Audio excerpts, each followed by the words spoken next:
Mais qu'est-ce que t'as, Louane?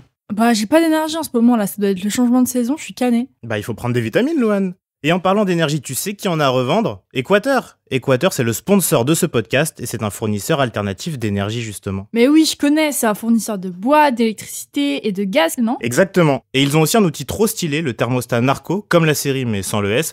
Ça te permet de suivre en temps réel ta consommation de chauffage et de la piloter depuis une appli. Attends, mais c'est génial ça. Et du coup, avec Narco, je peux allumer ou éteindre mon radiateur à distance, même si je suis pas chez moi. Ouais, ou alors tu demandes à Narco par exemple, tiens, j'aimerais bien que le chauffage soit éteint pendant la nuit, mais qu'il se rallume tous les matins, genre 15 minutes avant ton réveil. Trop bien, Équateur, ça fait faire des économies pour le porte-monnaie et pour la planète. Voilà, et pour en savoir plus, bien sûr, on vous conseille d'aller vite faire un tour sur le site équateur.fr, ça pourrait vous être utile. Et nous, on retourne à tous nos tips pour la vie d'adulte. Adulte? Mode d'emploi. Adulte, Difficile, hein? super. Adulte. J'en peux plus de ce mot. Bah si, adulte, ça va le faire. Adulte. Mode d'emploi. Oh yeah. Bonjour, bienvenue dans Adulte Mode d'emploi. Salut Valentin. Salut Louane, comment ça va? Ça va super et toi? Bah toujours quand je te vois. Arrête, tu me fais des disquettes là. De quoi on parle aujourd'hui Valentin? Aujourd'hui, épisode pour moi, j'en suis très content et pour tous les rois et les reines de la procrastination. On va se demander comment bien gérer son temps. J'y arrive très moyennement personnellement. Dans le taf, alors le taf est toujours rendu et fait dans l'heure, mais c'est vrai que j'ai tendance à le faire à la dernière minute. C'était pareil au lycée, à la fac, au collège, à l'école primaire.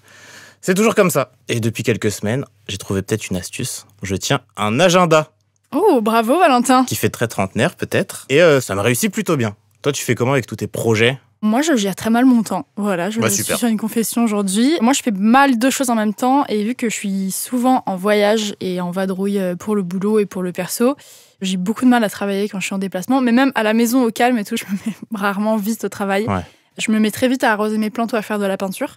Mais le travail, c'est un peu plus compliqué. Et pourtant, j'aime beaucoup mon travail. Alors que quand j'étais à l'école, je détestais. C'était pareil, en fait. Que si je déteste ou j'aime le travail, c'est le même rapport au temps. On est pareil. Et j'ai eu un peu une révélation, par contre, ces derniers temps. Je me suis dit qu'en fait, j'avais pas du tout envie de rentabiliser mon temps au maximum en permanence. Et du coup, je me suis dit que c'était pas très grave que je gère mal mon temps. Juste un peu pour le boulot, c'est une galère, tu vois. Donc j'aimerais bien un peu gérer ça. Du coup, j'avance pas très vite sur mes projets et j'aimerais bien avoir quelques tips pour réussir à gérer mieux tout ça. Et heureusement, aujourd'hui, on a Anaïs avec nous qui revient nous voir. Anaïs, qui es-tu? Hello à tous les deux. Et ben moi je suis psychologue et je suis la créatrice du podcast Neurosapiens qui parle du fonctionnement du cerveau. Très bon podcast, bien sûr. Allez, streamer tout ça. Tu es notre experte du temps aujourd'hui. Du coup, pour toi, la première question, c'est est-ce que c'est important de savoir gérer son temps? Parce que Louane disait tout à l'heure que des fois c'était cool de rien faire et de dire non à la productivité à tout prix. Oui. Est-ce que c'est Allez, on se rebelle. important Alors, de le gérer je suis son temps? complètement d'accord. Non à la productivité à tout prix. Je me sens validée par Mais Anaïs. c'est justement important de savoir gérer son temps pour avoir cette sensation d'avoir plus de temps dans la journée, pour avoir le temps aussi de ne rien faire. C'est important de savoir gérer son temps, à l'inverse aussi pour être plus productif, pour mettre des limites entre sa vie pro, sa vie privée. Et puis pour dégager du temps, en fait, pour faire des choses qui vous font du bien et qui font du bien à votre cerveau. Je prêche pour ma propre paroisse.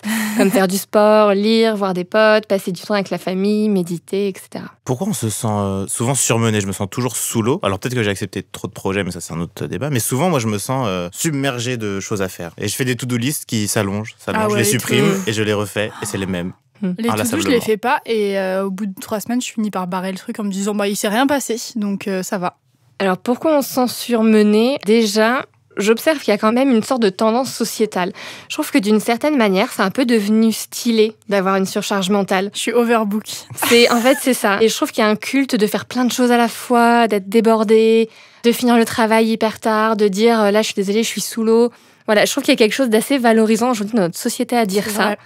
Et deuxièmement, on se sent aussi surmené parce qu'on est quand même dans une société où on est rapidement bombardé d'informations. Partout, tout le temps, dans la rue, les publicités, les notifs d'ordi, téléphone, etc. Et en fait, il faut savoir qu'au niveau du fonctionnement de la mémoire, on ne peut réellement garder que 4 éléments en tête dans la mémoire de travail. Donc la mémoire qui est active. Genre là, par exemple, on utilise notre mémoire de travail pour se parler. Sauf qu'en fait, 4 éléments, c'est assez peu par rapport à notre environnement actuel. Ok, c'est-à-dire 4 éléments. 4 éléments de quoi? 4 Quatre trucs auxquels on éléments. peut penser en même temps? Et alors, par exemple, là, je vais faire... je vais donner l'exemple maintenant.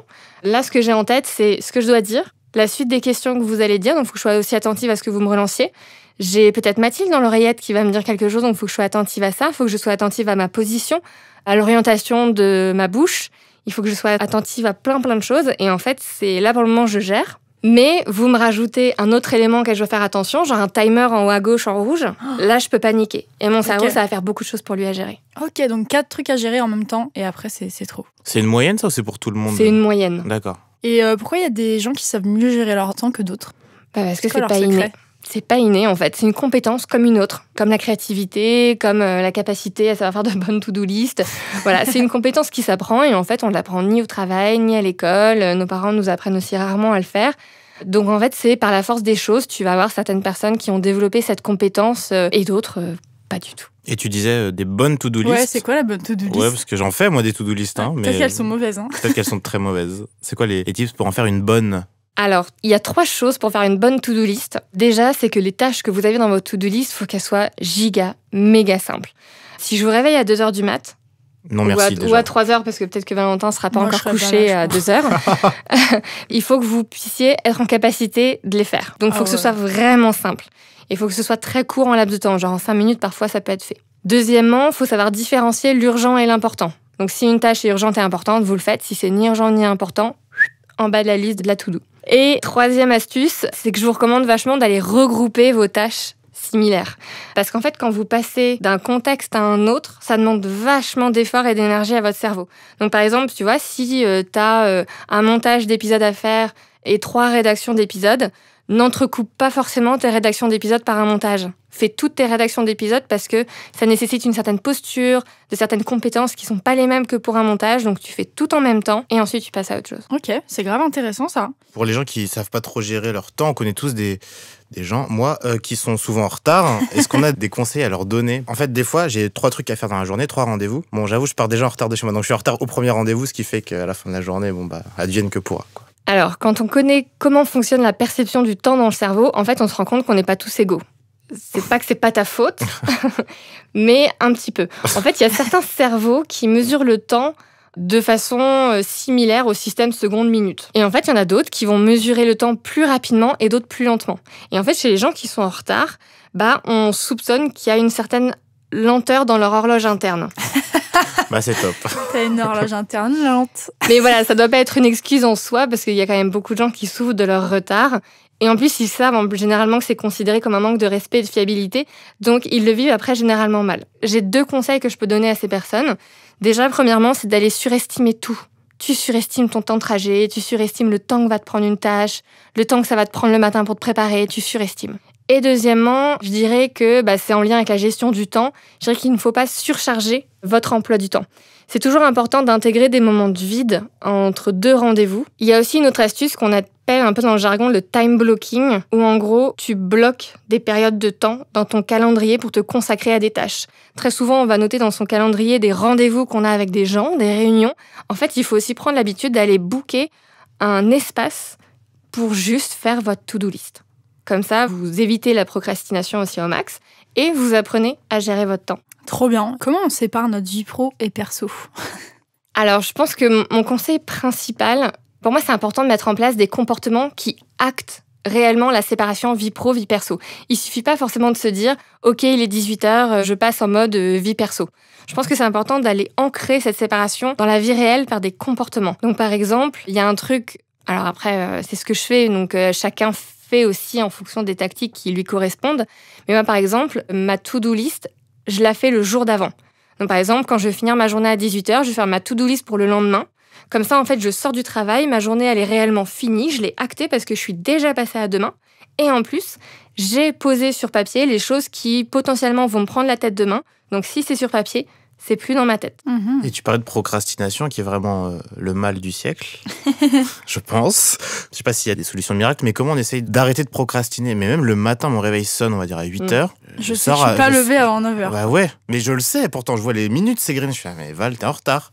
J'ai pris un oreiller mémoire de forme, c'est peut-être pour ça. Déjà, je pense que l'astuce numéro 1, ce serait de savoir pourquoi. J'ai une horloge interne lente, d'accord, Anaïs? Tu arrêtes maintenant. Ça y est, ça va être l'excuse. En fait, il faut savoir pourquoi est-ce qu'on procrastine. Parce qu'il n'y a pas un profil de procrastinateur typique, il y en a plein. Est-ce que vous procrastinez parce que la tâche en soi vous procure aucun plaisir? Est-ce que vous procrastinez parce que vous vous en sentez pas capable? Ou alors vous êtes trop exigeant ou exigeante envers vous-même? Est-ce que vous avez peur de l'échec? Est-ce que vous procrastinez parce que vous avez une mauvaise estimation du temps? Enfin, en fait, il existe plein de raisons pour lesquelles on va procrastiner. Et en fonction de ces raisons, la solution sera pas la même. Donc, si une personne procrastine parce qu'elle a une mauvaise gestion du temps, tout ce qu'on a dit dans cet épisode, c'est génial pour elle. Après, si quelqu'un procrastine parce qu'elle a peur de l'échec, parce qu'elle a un manque de confiance en soi, là, du coup, il faut faire un travail sur soi. Donc ça peut se faire en thérapie avec un psychologue, par exemple, qui peut accompagner pour avoir un quotidien plus productif, épanouissant, etc. Mais c'est pas juste la flemme. Haha. Et du coup, on parle de flemme là, mais est-ce que c'est pas trop bien la flemme finalement? Est-ce que la procrastination, on la diabolise pas un peu trop?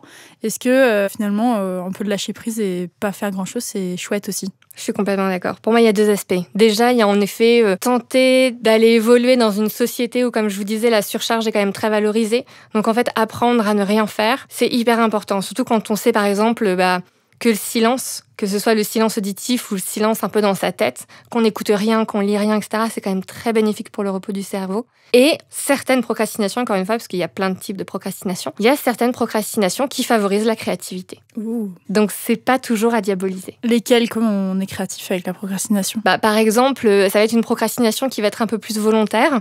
Par exemple, là, je vais avoir un projet où je dois rendre, un article. Je suis pas inspirée sur le moment, alors que je dois le rendre quand même dans 3 jours. Je vais pas me forcer à rester devant mon écran d'ordinateur à taper cet article. Je vais me dire, ok, je le ferai demain. Et en fait, cette phrase « je le ferai demain », ça va me permettre de laisser un sas où là, toute la journée, en fait, je vais être en mouvement, je vais rencontrer des gens, je vais avoir des discussions comme j'ai aujourd'hui. Et ce soir, peut-être que j'aurai plein d'idées finalement pour écrire cet article. Donc c'est une procrastination qui est positive, volontaire et créative pour le coup. Oh, c'est chouette.